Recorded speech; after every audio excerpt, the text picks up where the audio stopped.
Bueno, hermanos, seguimos. Llegamos una vez más casi al final de nuestra membresía, esta prueba piloto, la primera vez que se hace en esta iglesia. Así que también pedimos disculpas si hay algo que no lo hemos sabido explicar. Todavía falta, aparte de esta, una clase más. Pero hoy vamos a ver algo tan importante y tan trascendental para la vida de cada uno de ustedes que están interesados en ser miembros, que es saber en qué cree esta iglesia. Si leyeron la invitación, se habrían dado cuenta de que de eso vamos a hablar. Fíjense, ¿qué cree tu iglesia? Hoy al salir de acá, vos vas a estar en condiciones de decir, yo sé lo que cree mi iglesia y sé por qué quiero ser miembro de la iglesia, aparte de todas las cosas que venimos explicando. La membresía bíblica, hermanos, significa identificarse con Cristo y comprometerse con su iglesia.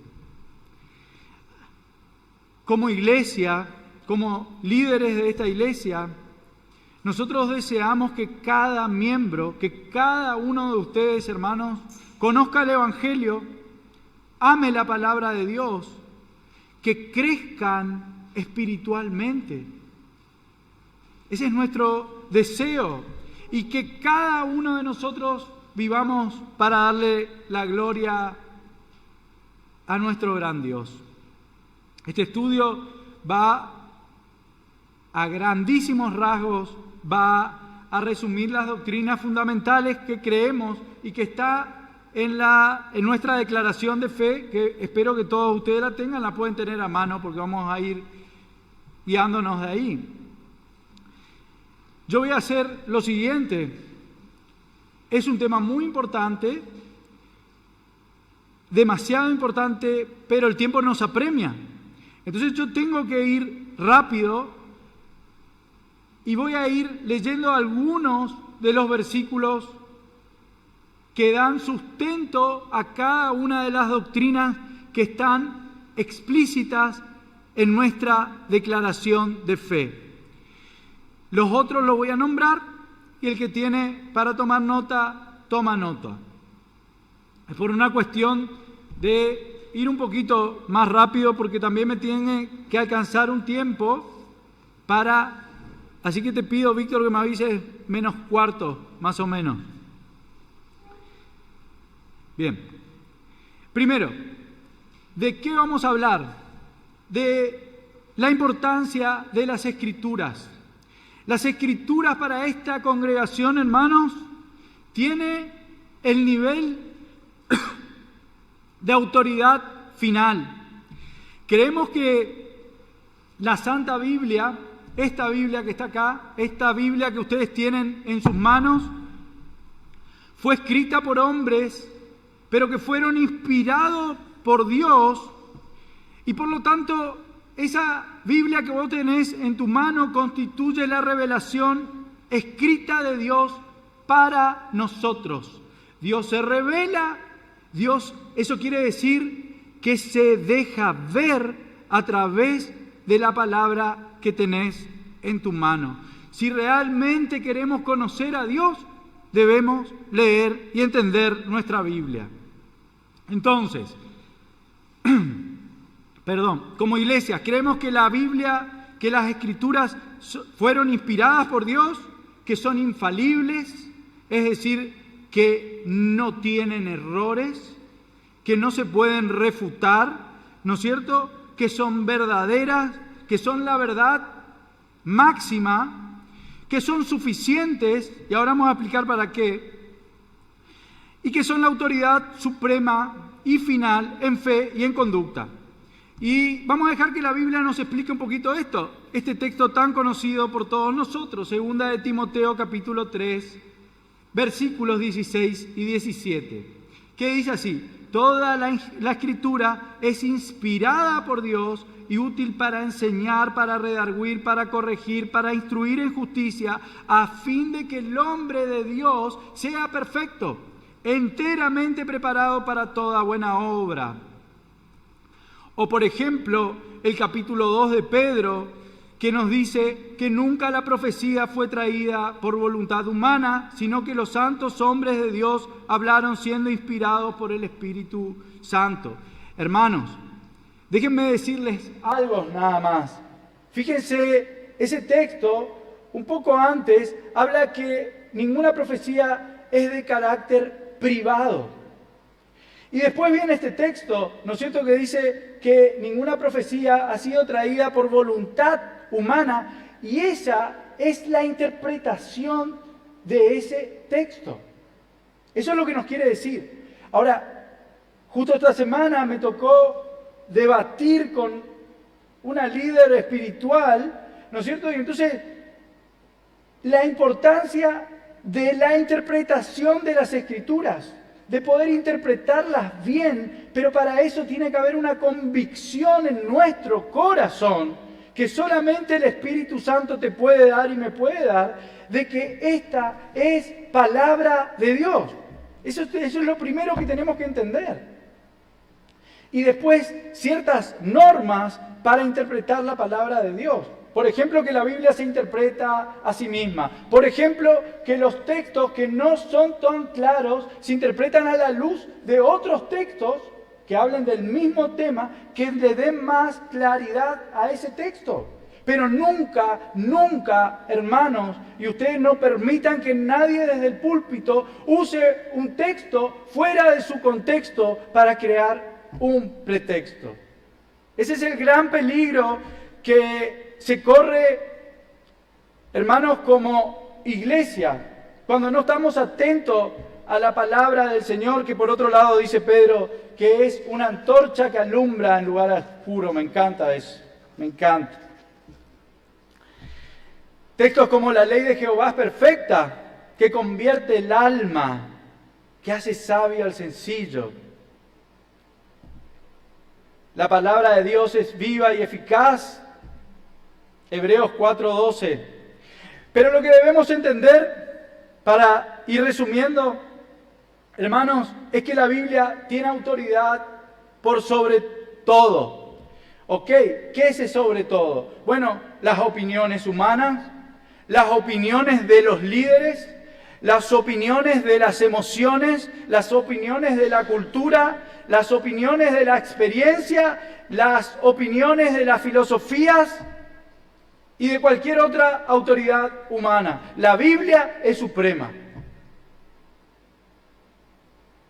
No venimos a la iglesia y a esta congregación, hermanos, a escuchar pensamientos humanos. Venimos a escuchar la voz de Dios revelada en su palabra.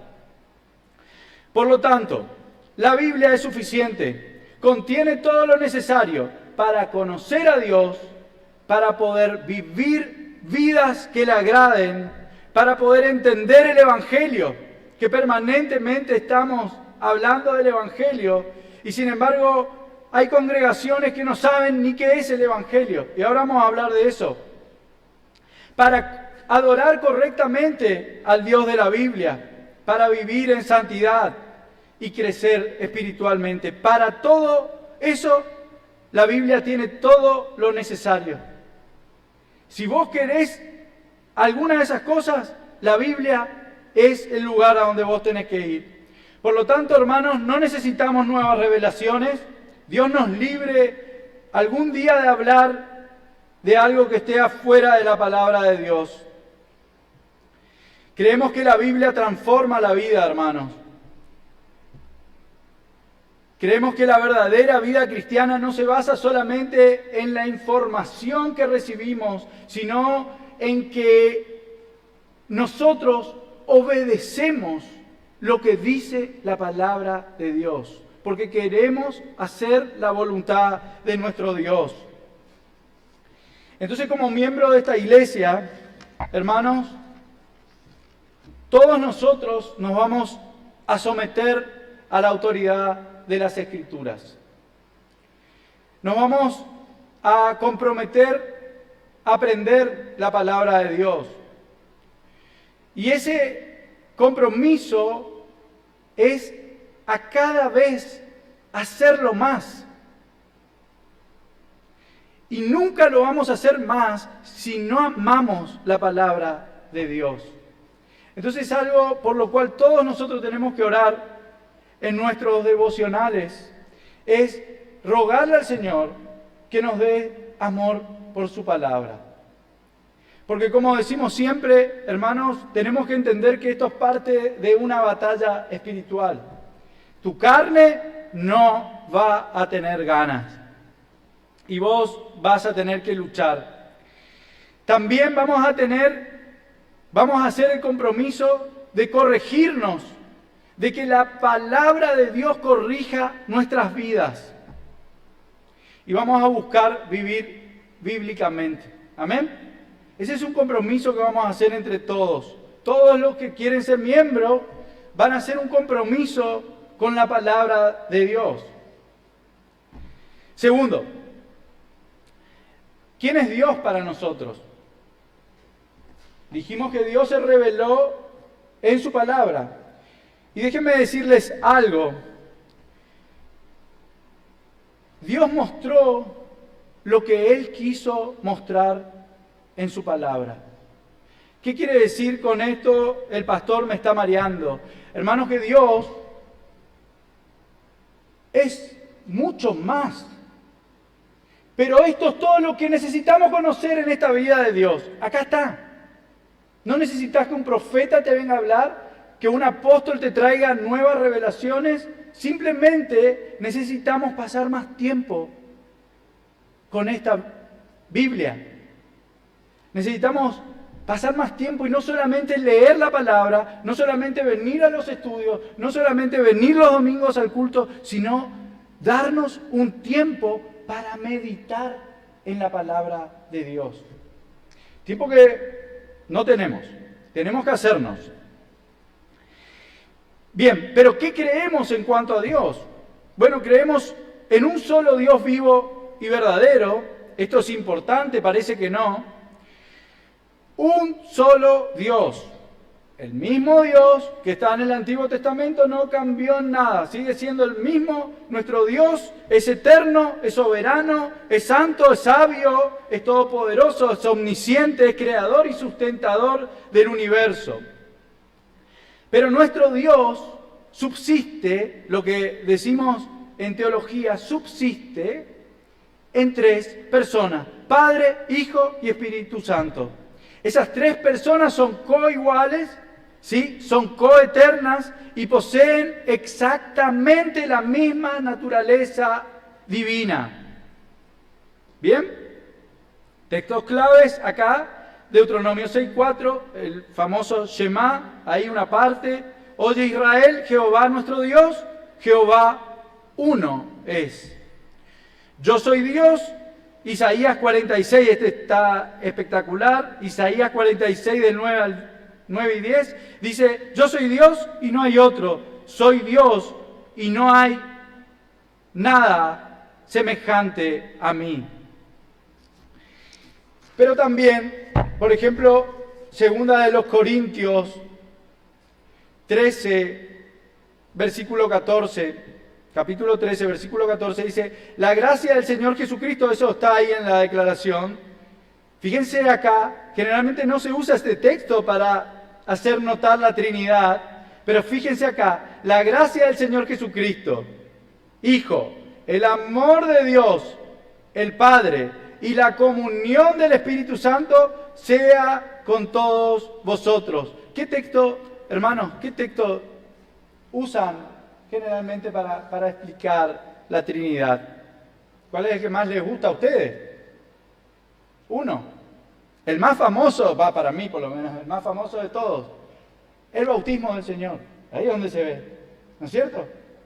Estaba Jesucristo, viene el Espíritu Santo y después se escucha la voz del Padre. Y hay otros, ¿no es cierto? No sé, cada uno, ese es uno, el primero que yo descubrí, ¿no es cierto? Y el cual fue revelador para este tema de la Trinidad.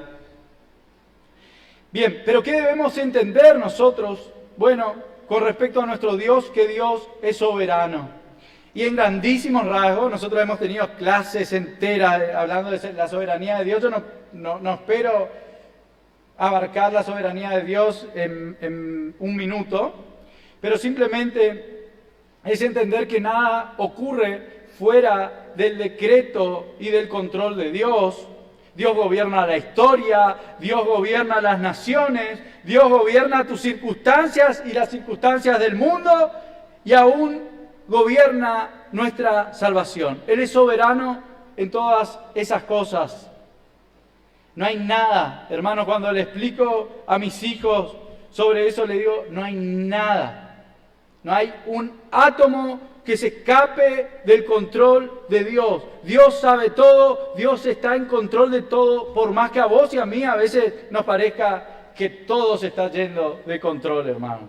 Pero Dios tiene el control absoluto.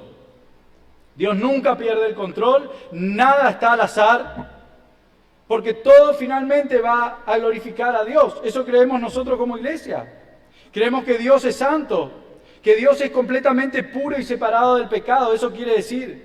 Y que toda la humanidad es culpable frente a su humanidad. No creemos en tres dioses. No creemos en tres dioses. Yo sé que muchos cuando nos ven de afuera piensan en eso, ¿no es cierto?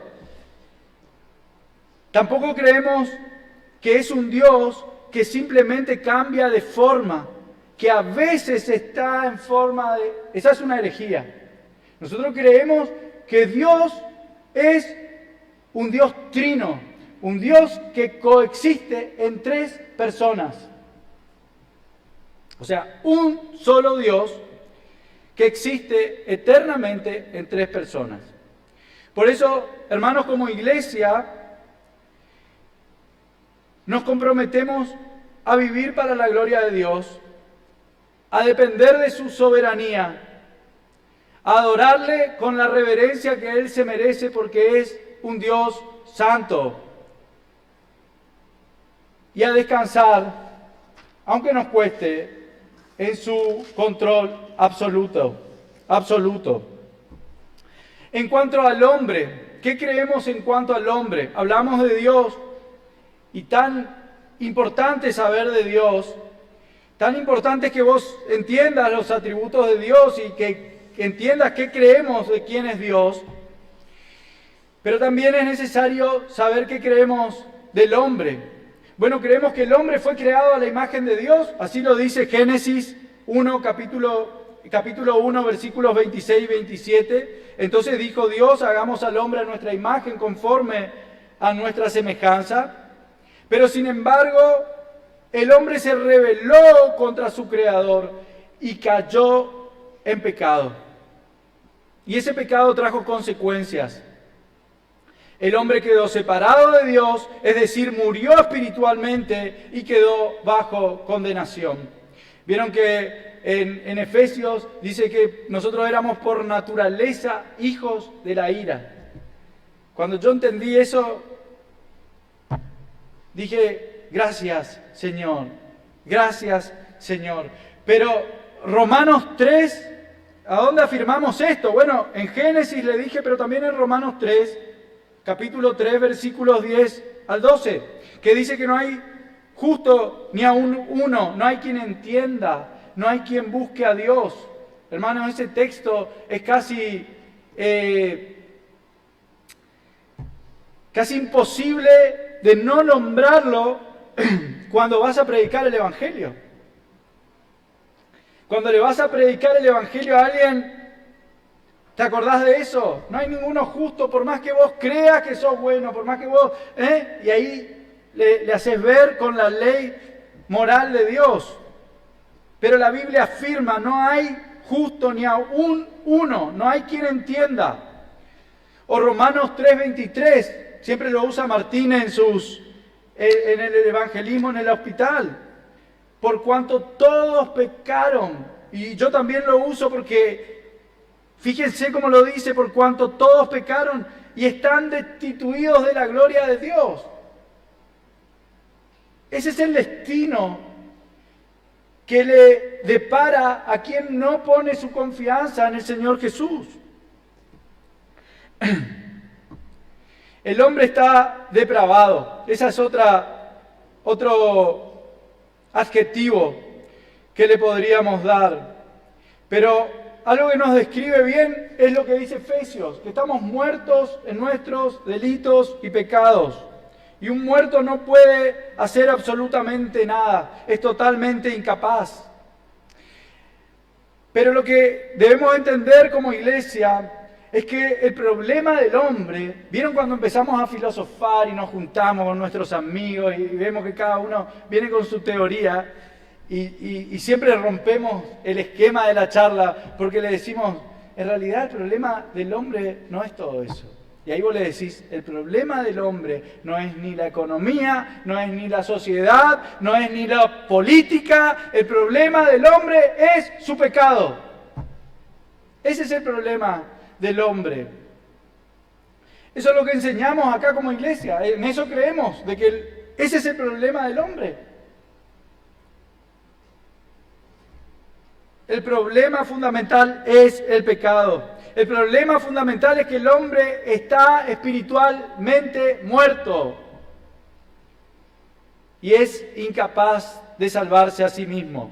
El hombre no puede salvarse por sus propios méritos. Y habrán escuchado muchas veces prédicas sobre esto, ¿no es cierto? Mencionarlo, tanto Seba, Víctor y todos los predicadores que vienen. ¿Por qué? Porque creemos en eso, en que el hombre es totalmente incapaz. Y ahora vamos a ver cuál es el otro lado o la otra cara de la misma moneda, que ya un poco la vimos, ¿no es cierto? De que Dios es soberano en nuestra salvación, en eso creemos nosotros. ¿Y qué quiere decir eso, pastor? De que Dios te salva si Él quiere.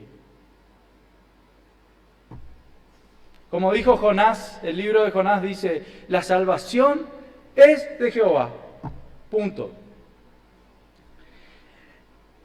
La Biblia enseña, hermanos, y nosotros enseñamos acá, que el hombre es pecador por naturaleza, que no busca realmente a Dios, que no puede producir salvación por sí mismo y que necesita desesperadamente la gracia divina.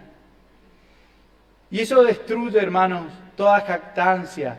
Como dice Efesios, no por obras, para que nadie se gloríe. Destruye el orgullo humano. Nadie puede decir, yo me salvé. Yo vine solo al Señor. Yo merecía que Dios me rescate. O yo era suficientemente bueno. ¿No es cierto? Ningún estudiante serio de la Biblia, entendemos como iglesia, puede llegar a esa conclusión. Podemos creer algunas cosas, pero no podemos llegar a esa conclusión. Todos necesitamos misericordia. Y eso creemos. Entonces, hermanos, como iglesia, reconocemos nuestra necesidad absoluta, imperiosa, desesperada, urgente de Cristo. No solamente para nuestra salvación, sino para sustentarnos y hacernos perseverar hasta el fin. Como dice él, separado de mí nada podéis hacer. Debemos vivir humildemente nuestras vidas. Después de una salvación tan grande, después de exponerte a un Dios tan soberano, tan grande, tan poderoso, hermano, no te puede quedar espacio y no me puede quedar espacio para jactarnos, para ser soberbios. Porque el Evangelio nos humilla una y otra vez.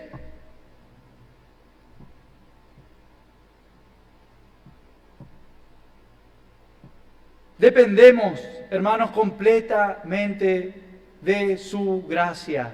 Y por si llegaste hasta acá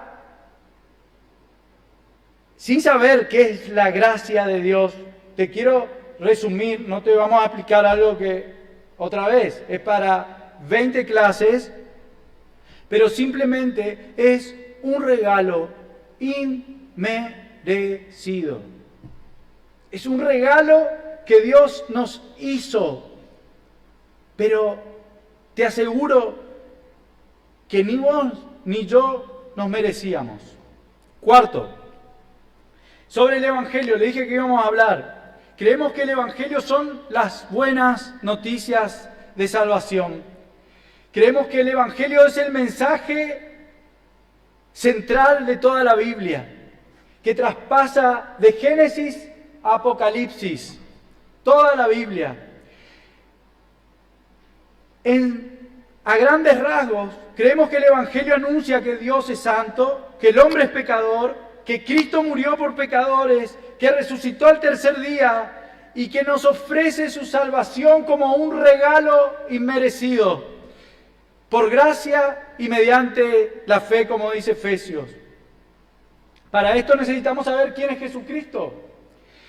Creemos que Jesucristo es el Hijo eterno de Dios, que es completamente Dios y que es completamente hombre.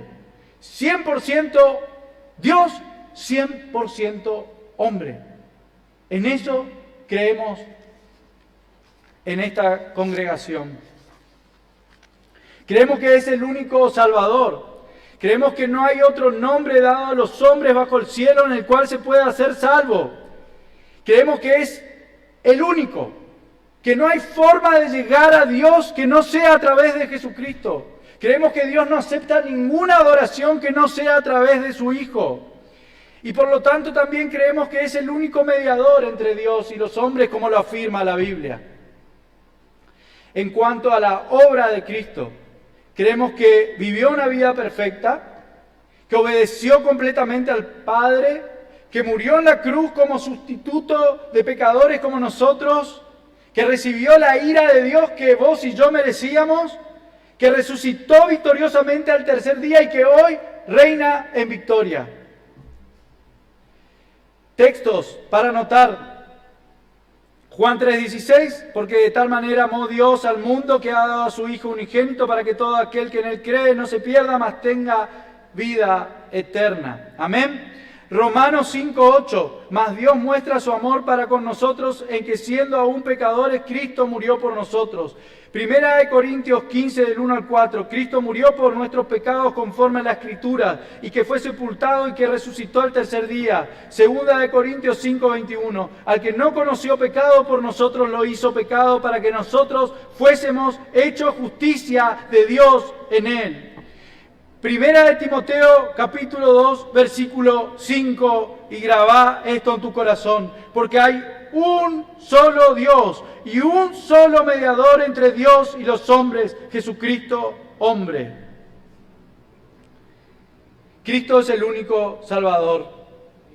Sí, ¿estamos? Bien, creo que a grandes rasgos ahora vamos a interrumpir esto porque necesitamos hablar de un tema importante en nuestro credo, en nuestra forma de creer y en las cosas que creemos.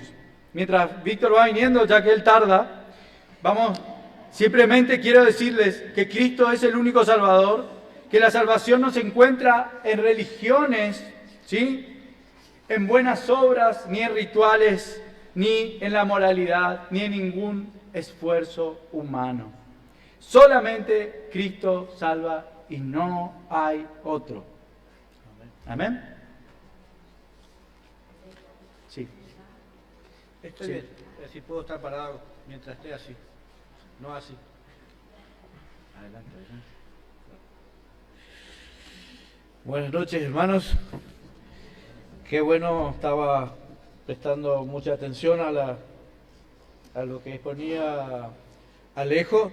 Qué bueno es, pensaba cuando él exponía, decía, está hablando constantemente del Evangelio, ¿verdad? Si bien él definió específicamente en un momento el Evangelio, pero está hablando de algo tan importante como qué es lo que nosotros creemos y cómo entendemos estas cosas. Ahora, me gustaría, a mí me tocó ahora hablar de un tema muy importante, Pero primero quisiera preguntarles esto. ¿Entienden lo que es una declaración de fe? Porque eso es lo que que expuso Alejo recién, que tiene que ver con nuestra declaración de fe, es lo que esta iglesia cree. ¿Qué es la declaración de fe? La declaración de fe es un documento en realidad donde se resumen las creencias principales de la iglesia, en forma resumida.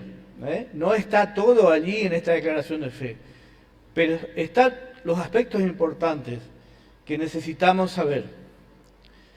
Así que eso es una declaración de fe.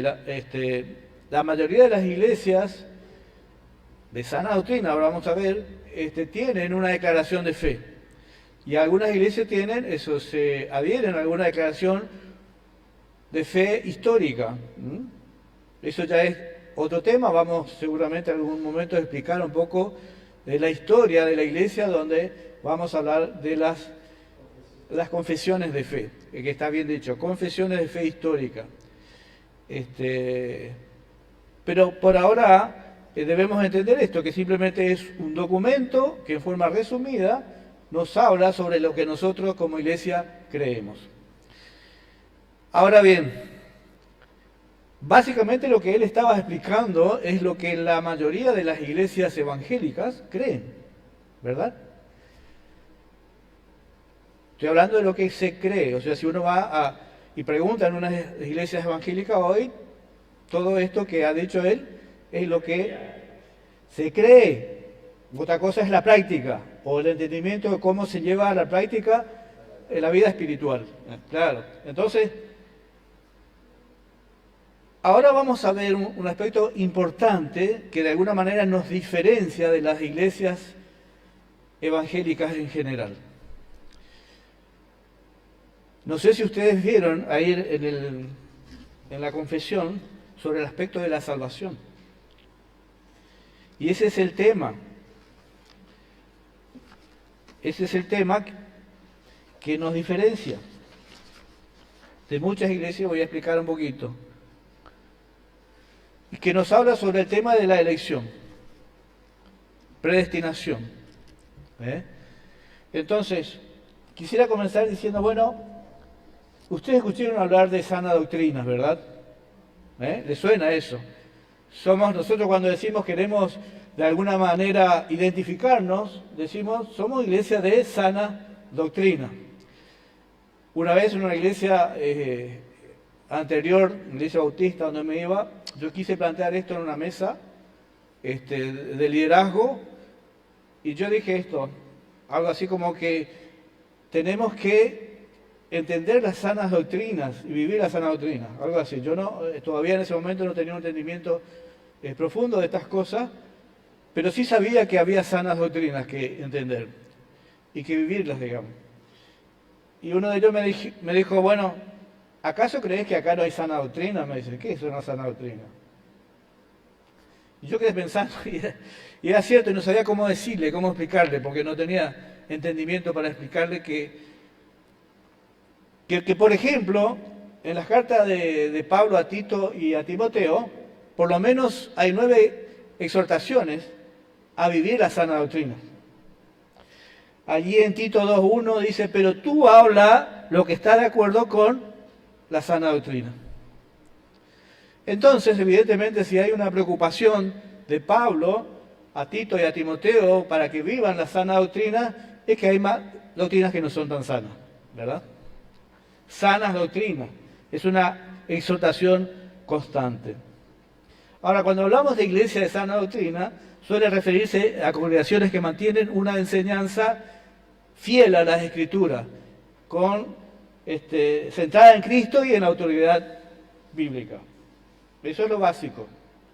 O sea, congregaciones que mantienen una enseñanza en las Escrituras centrada en Cristo y en la autoridad de las Escrituras. Hasta ahí, todas las iglesias evangélicas, en ese sentido, son de sana doctrina. Hasta ahí. Hay una centralidad en la palabra, Cristo es cristocéntrica. Bueno, la mayoría de las iglesias le van a decir, nosotros creemos eso, practicamos eso. Sin embargo, las iglesias reformadas como la nuestra, que también es un punto que tenemos que aclarar bien, hace una distinción o hacemos un énfasis, Iglesia de Sana Doctrina, para marcar una diferencia dentro de la comunidad evangélica que de alguna manera nos hace diferente, digamos. Cuando decimos nosotros somos Iglesia de Sana Doctrina es porque estamos haciendo una distinción a un nivel. ¿Qué tiene que ver con que es un término que proviene le dije, de estas exhortaciones? Y una de las importantes son, por ejemplo, 1 Timoteo 2:15, muy nombrado, procura con diligencia presentarte hasta Dios aprobado, que como obrero que no tiene de qué avergonzarse, sino que maneja con precisión, que maneja bien las Escrituras. Entonces, por ahí va la cuestión, maneja bien las Escrituras. Entonces, se usa para diferenciar congregaciones que mantienen una teología centrada en la gracia, centrada en la soberanía de Dios, y la predicación expositiva.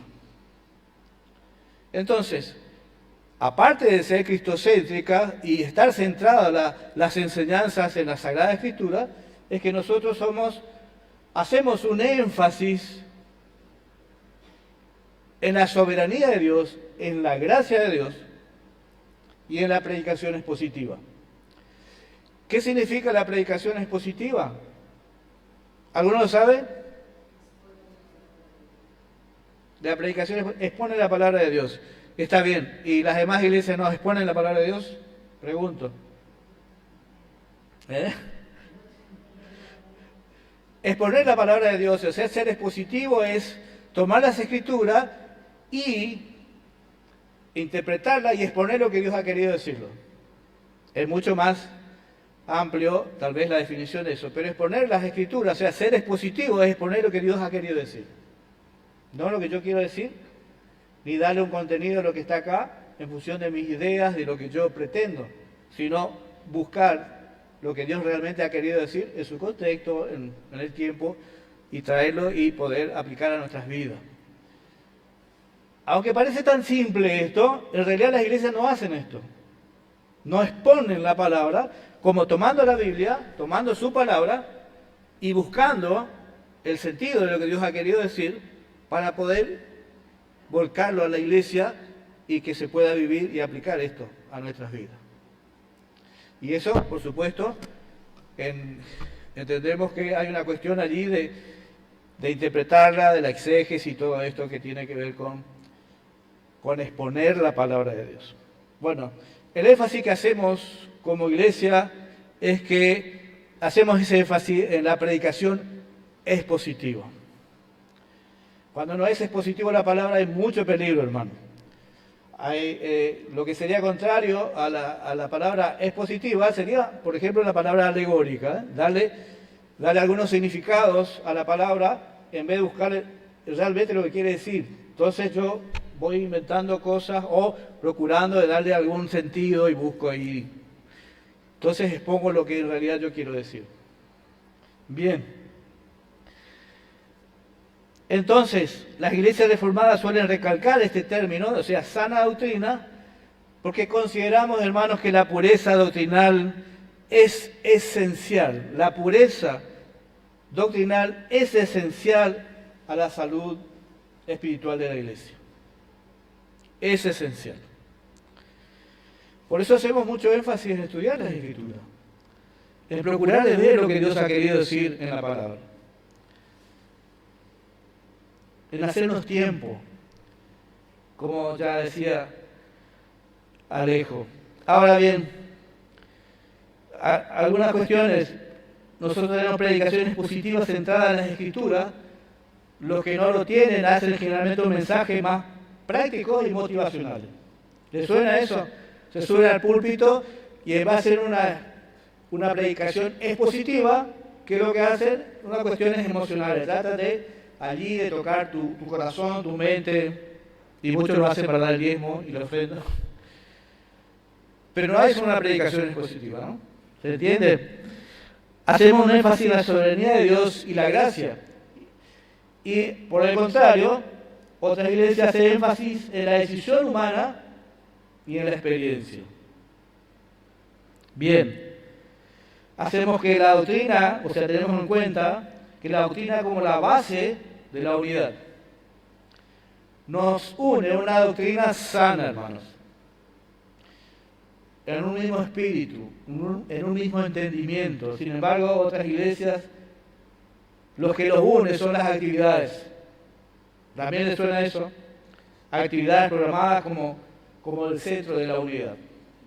Estamos unidos todos porque programaron hacer algo y tienen muchas actividades.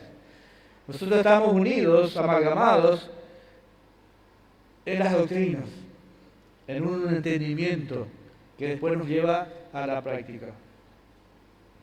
Bien, todo esto simplemente para entender que hay algo que nos diferencia.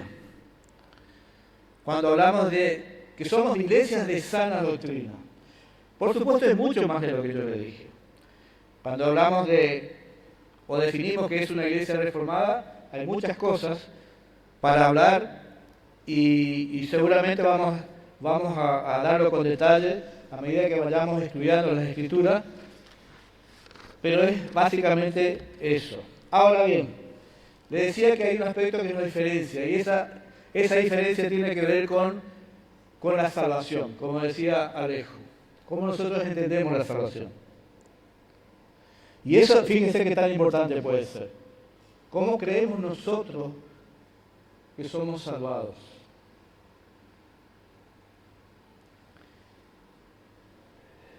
Entonces, ¿ustedes escucharon hablar del tulip? ¿Sí? Bueno, el año pasado fue que dimos son 16 clases prácticamente, hablamos de las doctrinas de la gracia y nos basamos obviamente en el famoso acróstico tulip, que en realidad hace referencia ese acróstico a una palabra en inglés, tulip. ¿Y qué decíamos en eso? Enseñábamos, como decía al principio Alejo, enseñaba también que Dios creó al hombre, pero el hombre pecó. Y el pecado corrompió la totalidad del ser humano. Y a eso le llamamos depravación total. ¿Qué significa? Que afectó todo nuestro ser. El pecado afectó nuestra voluntad, nuestro deseo de venir a Dios. No hay justo ni ninguno, no hay quien entienda, no hay quien busque a Dios.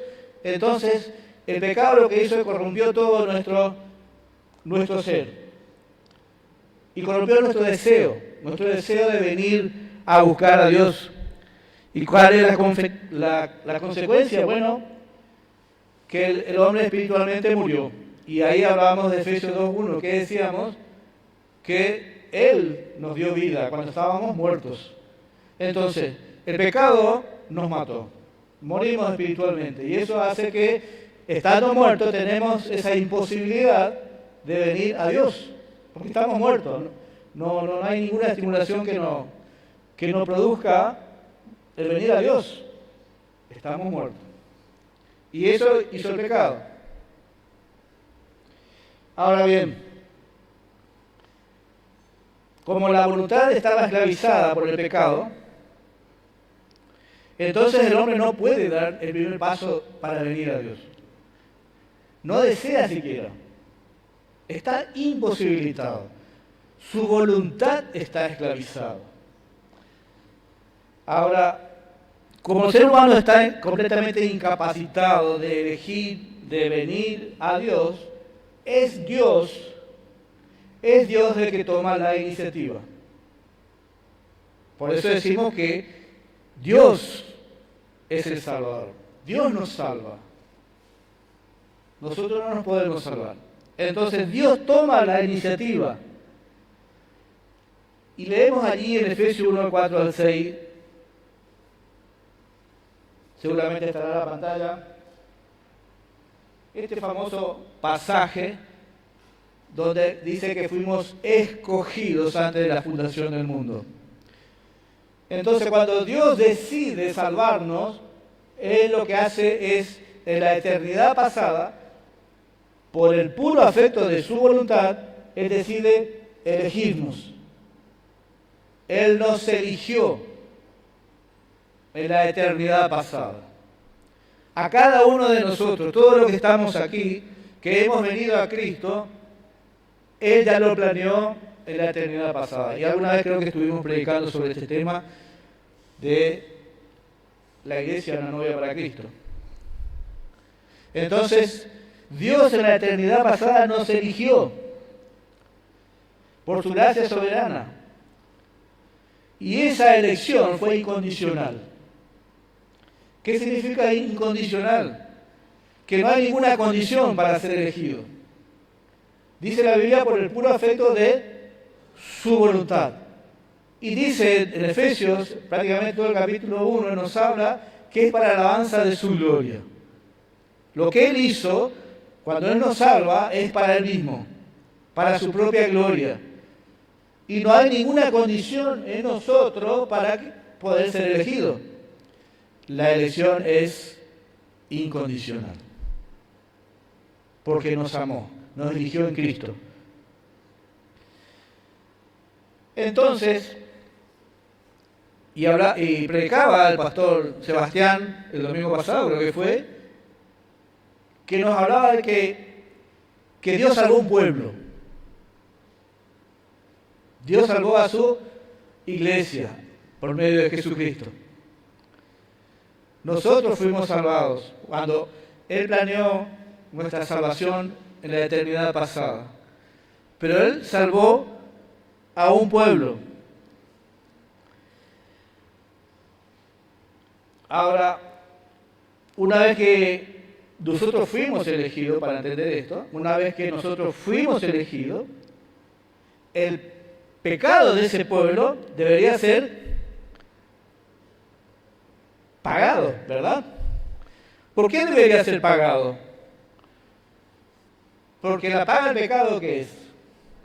La muerte. Si hemos de ser salvados, necesitaba ser pagado. Porque la justicia de Dios no podía quedar sin resolver. Él no podía pasar por alto el pecado del hombre. Entonces, entendamos esto. Dios, desde la eternidad pasada, decidió por el puro afecto de su voluntad elegir a un pueblo, elegirnos a nosotros, y para eso, en su plan, Él envió a su Hijo a morir en la cruz y pagar los pecados de esas personas que Él eligió. ¿Se entiende? Los pecados del pueblo tuvieron que ser pagados allí en la cruz.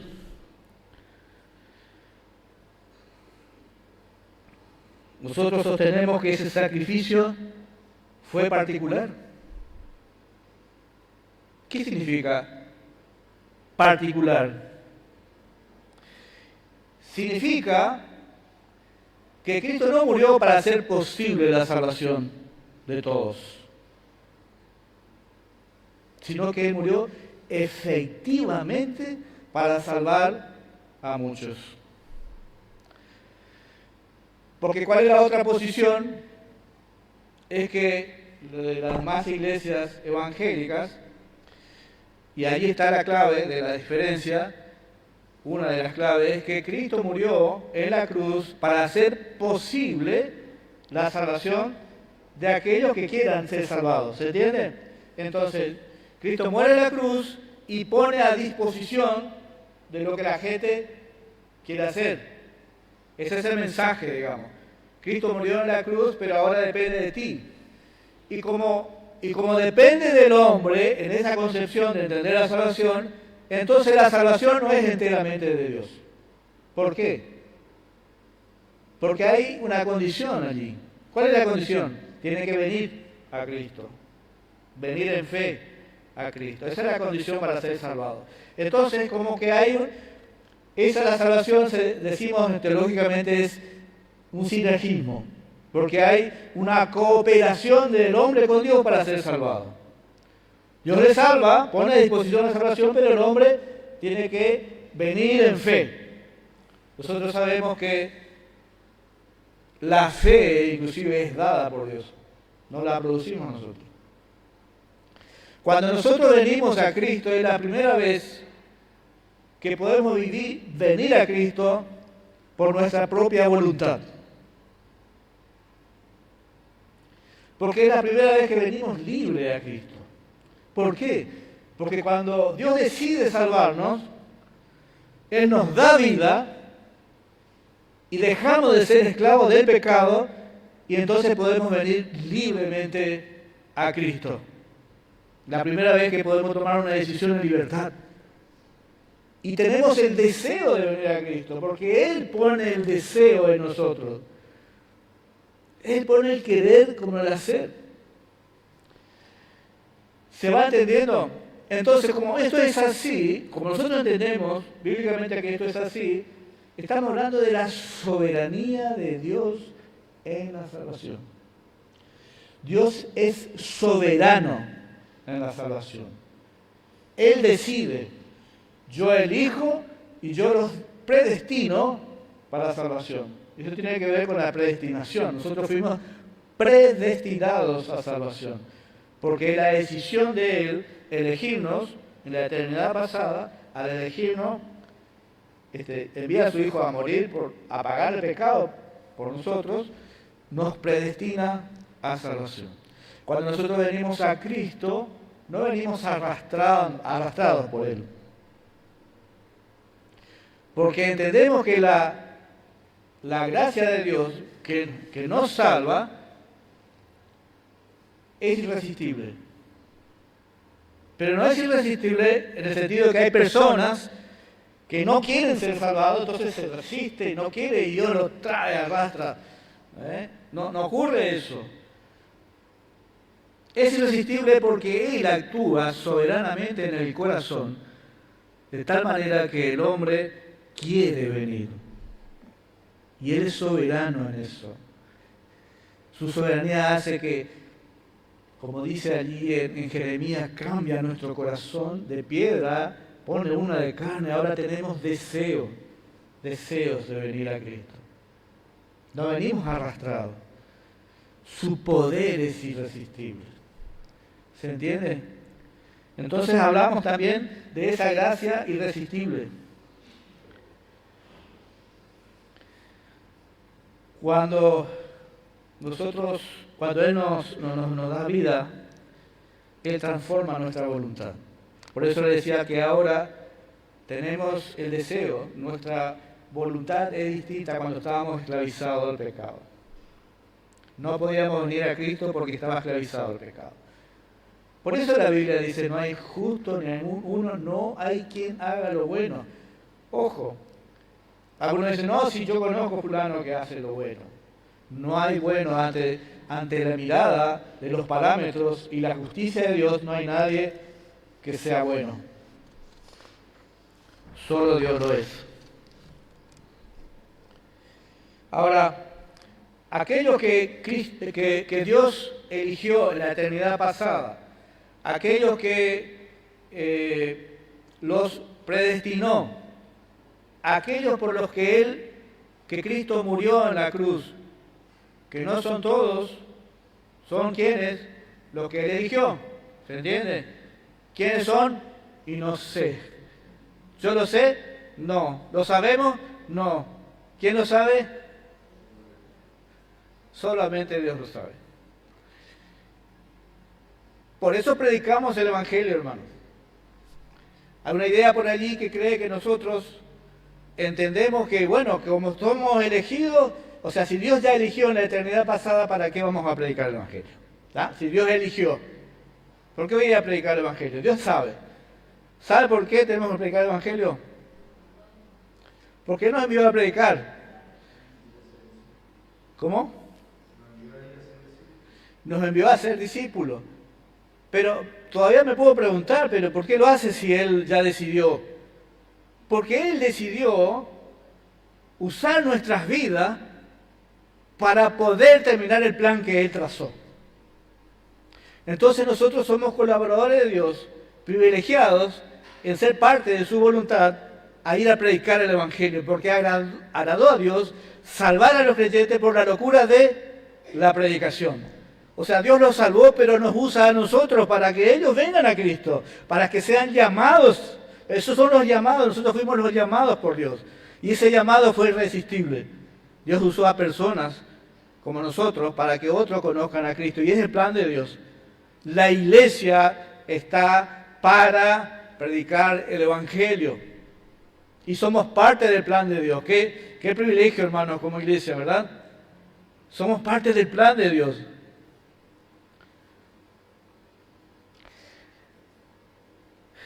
Entonces, si Dios eligió en la eternidad pasada, si Dios decidió salvarnos, ¿usted cree que podemos perder nuestra salvación?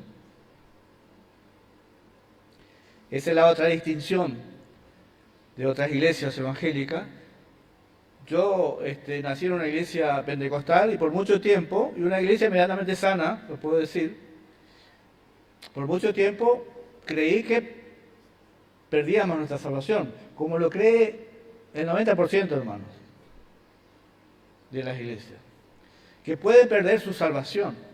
Por supuesto que se apoyan en algunos versículos, y nosotros nos apoyamos en otros versículos, pero no solamente en versículos aislados, sino entendemos todo esto que le estoy diciendo, todo este plan de Dios. Es imposible, hermano, que Dios nos haya elegido en la eternidad pasada, haya muerto por nosotros y nosotros no podamos perder la salvación. Es imposible. Porque el que comenzó la buena obra de nosotros, la completará hasta el día del Señor. Nosotros, dice la Biblia, estamos seguros en la mano. Hay muchos pasajes, hermano. Nosotros estamos seguros en las manos de Dios. Porque Él es poderoso para asegurar nuestra salvación. Entonces no hay manera que podamos perder nuestra salvación siempre y cuando hemos venido a Cristo en fe y arrepentido y somos verdaderos cristianos. Yo conozco a algunos, me pueden decir que iba a la iglesia, decía que era creyente, pero hoy no está más en la iglesia. Se fue y se fue al mundo. ¿Cuál es la explicación?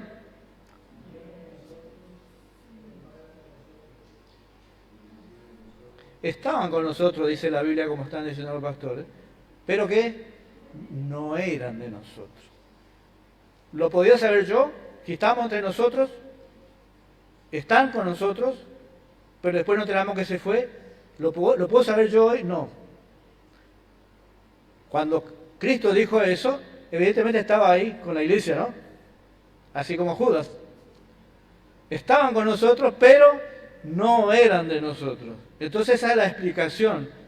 Entendemos que aquellos que por ahí se apartan. Hablamos de la iglesia visible e invisible. La iglesia visible somos todos los que estamos acá. Y hablamos de una iglesia invisible. Y no estoy diciendo que es otra, sino que somos los mismos que estamos acá, pero son los verdaderos creyentes. Que Dios sabe. Yo no lo sé. Usted no lo sabe. La iglesia invisible, la iglesia universal, en todo el mundo. Hay muchos pasajes para apoyar lo que yo estoy diciendo, muchísimo. Ninguno puede venir a mí si el Padre que me envió no le trajere. Nadie puede venir. Y ahí vemos la soberanía de Dios. Es Dios que tiene que obrar para que podamos ir a Cristo. Le dejo solamente ese versículo. Vamos a estar viendo posiblemente el año que viene de nuevo las doctrinas de la gracia, teniendo en cuenta que hay gente que se ha incorporado y necesitamos entender y recordar todo esto, hermanos. Porque cuando nosotros recordamos todo esto, cuando nos viene a la mente lo que significa para nosotros, hermanos, solamente nos queda darle gloria a Dios por habernos salvado, ¿verdad? Por habernos elegido. Y dice ahí en 1 Tesalonicenses, tenemos que dar gracias a Dios por habernos elegido. ¿Qué más claro que eso, hermano? ¿Se entiende? Bien. Este es el tema que nos diferencia básicamente lo que muchos llaman teología calvinista.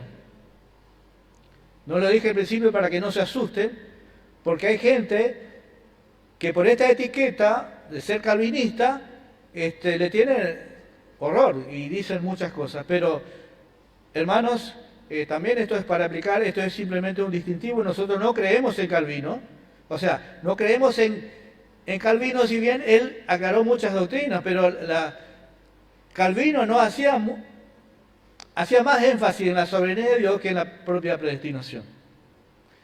Así que nosotros creemos en la palabra de Dios, que es de donde Calvino sacó las enseñanzas y simplemente las clarificó para que nosotros podamos entender.